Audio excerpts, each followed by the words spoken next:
Antes de começar o vídeo, deixe seu like e se inscreva no canal. Assim você acompanha todas as histórias e continuações. A história começa com o sol brilhando sobre os prédios da escola. Dois alunos estavam saindo e se divertiam fazendo piadas entre si, dizendo que simplesmente colocaram respostas aleatórias nas questões da prova.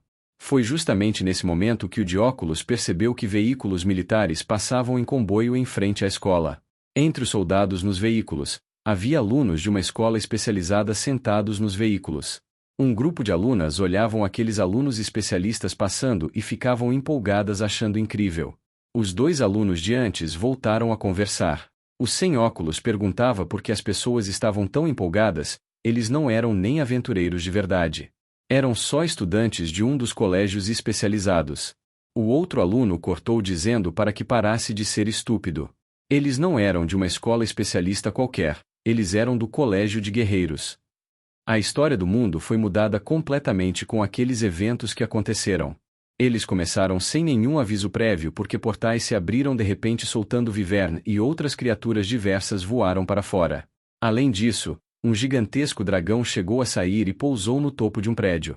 As pessoas ficaram tão em choque que não conseguiam assimilar o que tinha acontecido.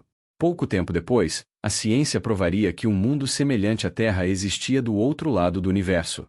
E nesse planeta havia ocorrido um terrível incidente. Como resultado, o planeta foi despedaçado em fragmentos. Esses fragmentos começaram a voar em direção à Terra. Foi assim que, naquele dia, partes daquele planeta começaram a se fundir com a Terra. E assim uma enorme árvore de dimensões gigantescas cresceu no meio do nosso planeta. E esse acontecimento ficou conhecido como o fenômeno da adesão. Com esse fenômeno, as leis não naturais e as variedades de monstros foram introduzidos na Terra. Apesar de apenas 17% de toda a superfície terrestre ter sido afetada, os humanos perderam o controle dessas regiões, e elas se tornaram zonas extremamente perigosas. No final, esses lugares foram chamados de dungeons, pois foi dentro delas que os monstros corriam livremente e aumentavam seus números.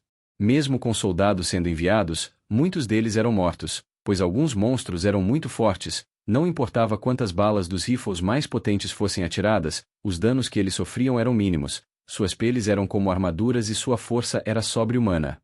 Com um único soco, eram capazes de fazer humanos cuspirem sangue e voarem para longe.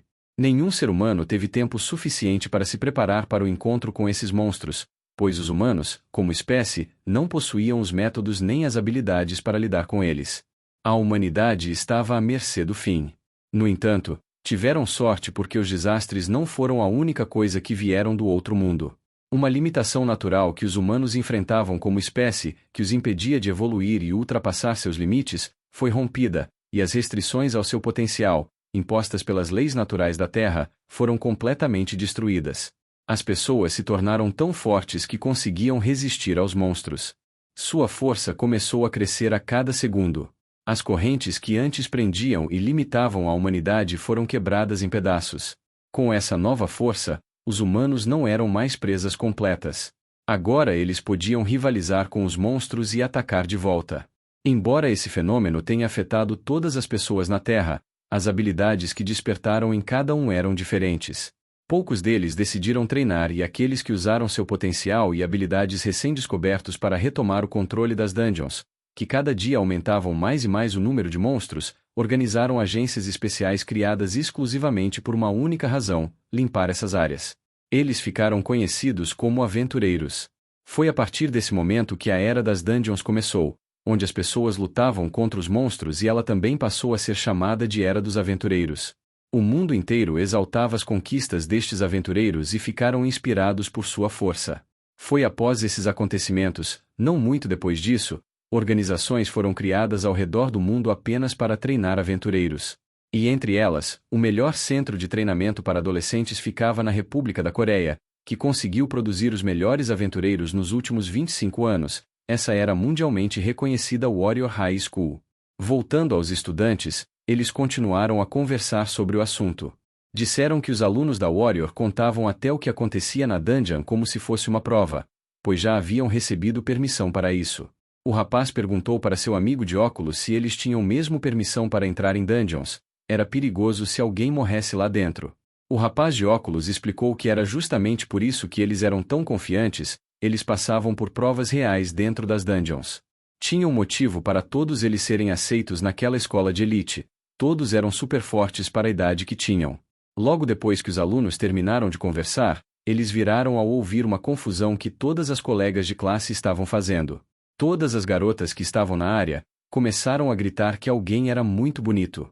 Elas gritavam que elfos mestiços eram realmente tudo de bom.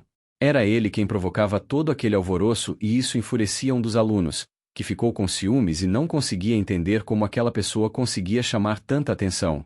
O outro colega, o estudante de óculos, respondeu que aquele meio-elfo aparecia frequentemente na televisão. Seu nome era Diao Shui, seu pai era um aventureiro famoso, e sua mãe era uma elfa. Muitas pessoas diziam que o meio-elfo era um gênio e que ele certamente alcançaria o topo do ranking dos aventureiros nos próximos 5 anos de sua graduação. Diao Shui tinha apenas 17 anos, cabelos loiros e olhos claros. Estava no primeiro ano do Colégio Warrior, mas já havia retornado das dungeons 14 vezes. O garoto que observava com inveja não gostava do fato de o meio-elfo estar recebendo tanta atenção. Para ele as pessoas estavam ficando loucas. Seu amigo olhou incrédulo para ele por ele ficar daquele jeito e disse que ele era tão louco quanto as garotas por ficar bravo. Isso deixou o grandalhão ainda mais irritado perguntando o que ele tinha acabado de falar. Mas o colega de óculos mudou de conversa quando viu You Jarion e perguntou se ele ia trabalhar de novo hoje, pois o pessoal iria para o karaokê junto. Jarion respondeu pedindo desculpa, mas teria de ir trabalhar sim, mas esperava que os amigos se divertissem bastante. O grandalhão disse que não entendia porque ele ainda estava trabalhando depois da prova, bastava faltar ao serviço e ir com eles. Mas assim que disse isso, seu amigo de óculos o socou no estômago, deixando claro que Jarion não podia faltar ao trabalho, especialmente na situação dele. You Jarion apenas ignorou o que aconteceu e se despediu dos dois dizendo que os veria na próxima semana. Enquanto o grandalhão ainda estava deitado com a cara no chão dizendo que doía muito, o rapaz de óculos brigou com ele dizendo para ser um pouco mais sensível da próxima vez antes de começar a falar. Ele precisava pensar melhor antes de perguntar aquilo para You Jarion, pois havia um motivo muito sério para ele ter que fazer isso. Um parente muito importante dele estava muito doente e internado no hospital. Enquanto You Jarion caminhava na sua, ele olhava preocupado e cansado para seu celular enquanto lia uma notificação do hospital informando que as contas do hospital de maio e junho ainda não haviam sido pagas e a quantia total passava dos 300 milhões de wons. Nesse momento, seu chefe enviou uma mensagem perguntando como ele tinha se saído no teste. Ele também pediu que ele se apressasse, pois tinha encontrado trabalho para ele. Nesse momento, enquanto o meio-elfo acenava com a mão, ele avistou Jarion caminhando. Ele se virou para ele tão abruptamente que até seu colega achou que havia algo estranho e perguntou se Jarion havia feito alguma coisa para ele. Mas ele respondeu apenas que não era nada, provavelmente estava imaginando coisas. Jarion já havia caminhado bem longe. Ele não queria trabalhar, não queria ir lá de novo, mas não havia outra escolha. Precisava ir porque, claro, precisava de dinheiro. Chegando às ruínas de uma estação de metrô abandonada, ele levantou a faixa da polícia que demonstrava que ali era uma zona proibida. Seu chefe o notou chegando e pediu que ele cumprimentasse o cliente que solicitou o trabalho daquele dia. O cliente se chamava Imagem Jaeva, ele tinha 37 anos, era um corretor, era careca e tinha uma estatura baixa. You Jarion tirou o fone de ouvido e disse que era um prazer conhecê-lo e que estava pronto para trabalhar. Mas o cliente começou a gritar perguntando se estavam brincando com a cara dele. Ele disse que havia solicitado o melhor funcionário disponível e agora tinha um menino de escola parado na sua frente. O chefe de You Jarion, o homem que estava fumando, respondeu que o cliente estava olhando para seu melhor funcionário. Jaeva não acreditou em nada disso. Pediu que o ouvisse bem, porque ele não havia ido até lá para ser enganado por uns idiotas como eles. O homem fumando respondeu que o cliente estava sendo um pouco rude naquele momento. O cliente continuou gritando loucamente ordenando que tirassem aquela criança da frente dele e que trouxesse alguém que era realmente bom no que fazia. Caso não fizessem isso, faria os dois se arrependerem. Mas, apesar de todas as coisas que Imagem Jaevan disse para os dois, Jarion ignorou e perguntou ao homem fortão que estava atrás do cliente se ele era um aventureiro e por que estava atrás daquele careca velho. A fala do rapaz deixou o cliente profundamente irritado. Ele mal conseguiu terminar sua frase quando seu subordinado o interrompeu dizendo que eles não precisavam continuar com aquela conversa. Ele tinha certeza de que se quebrasse um braço e uma perna daquela criança, Eles entenderiam a lição. Seu nome era Lee Pyu-gil. Ele tinha 34 anos. Ele era um ex-aventureiro rank prata, havia retornado das dungeons 81 vezes antes de se aposentar e agora trabalhava para Jaevan. Imagem Jaevan ficou animado ao ouvir seu subordinado. Ele gostou do que ele disse e respondeu que sabia que Pyu-gil saberia resolver situações como aquelas. O cliente olhou para o chefe e disse que era melhor ele e a criança se ajoelharem para se salvarem e começarem a implorar misericórdia, antes que seu capanga fizesse qualquer coisa. Enquanto o careca baixinho continuava a gritar algo, Jarion olhou para seu chefe, que estava apenas fumando seu cigarro tranquilamente e percebeu que era hora de agir. Jarion começou a provocar, perguntando o que deveria fazer em uma situação tão perigosa quanto aquela, mas não tinha muito que ele pudesse fazer, pois ele não sabia como implorar. Jarion tinha apenas 17 anos, era um estudante do primeiro ano do Colégio Donka, era contrabandista de dungeon e havia retornado de 371 dungeons. Todas de forma ilegal. E aí, o que achou da história?